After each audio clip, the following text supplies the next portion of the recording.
নমস্কার, আমি অঞ্জনার রান্নাঘরে সবাইকে স্বাগত। তো আজ আমি এখানে শিঙি মাছ নিয়ে নিয়েছি।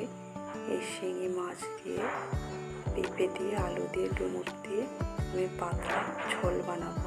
প্রথম থেকে শেষ পর্যন্ত ভিডিওটা দেখুন, আশা করছি আপনাদের ভালো লাগবে। তো চলুন, আমি মাছগুলো প্রথমে গ্যাসটা কমিয়ে দিয়ে আমি ঢাকা দিয়ে দিচ্ছি। তো আমার এক পিঠটা হয়ে গেছে। তো দেখুন, আমার মাছ ভাজা হয়ে গেছে, আমি মাছ তুলে নিচ্ছি।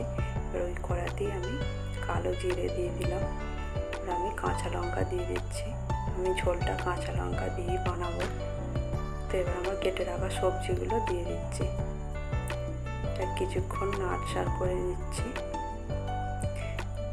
অল্প পরিমাণে হলুদ দিয়ে দিলাম।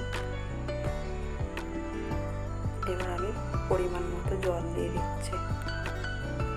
এবার এখানে আমি গোটা জিরে নিয়ে নিচ্ছি। এই জিরেটা আমি শিলে ভালো করে বেটে নেব। তো আমার বাটা হয়ে গেছে। এই জিরে বাটাটা আমি ঝোলে দিয়ে দিচ্ছি। এবার আমি পরিমাণ মতো লবণ দিয়ে দিলাম।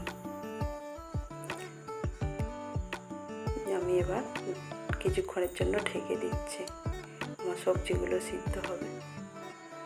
তো দেখুন, আমার সবজি সিদ্ধ হয়ে গেছে। এবার আমি এটা একটা পাত্রে ঢেলে নিচ্ছি, নিয়ে আমি ফোড়ন দিয়ে দেবো।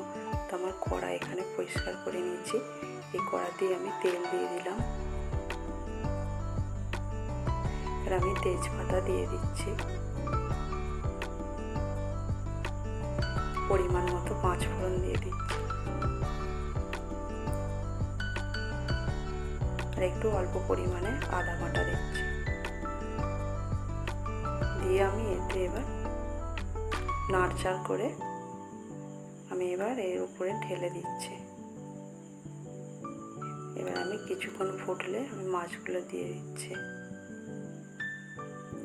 তো মাছ দিয়ে কিছুক্ষণ ফুটিয়ে নিতে হবে ভালো করে। দেখুন, আমার রান্না রেডি। আমার রান্না যদি ভালো লেগে থাকে একটা লাইক করবেন, শেয়ার করবেন, আর আমাকে কমেন্ট করে জানাবেন। আপনারা ভালো থাকবেন, সুস্থ থাকবেন। দেখা হচ্ছে পরের একটি রান্নার ভিডিও।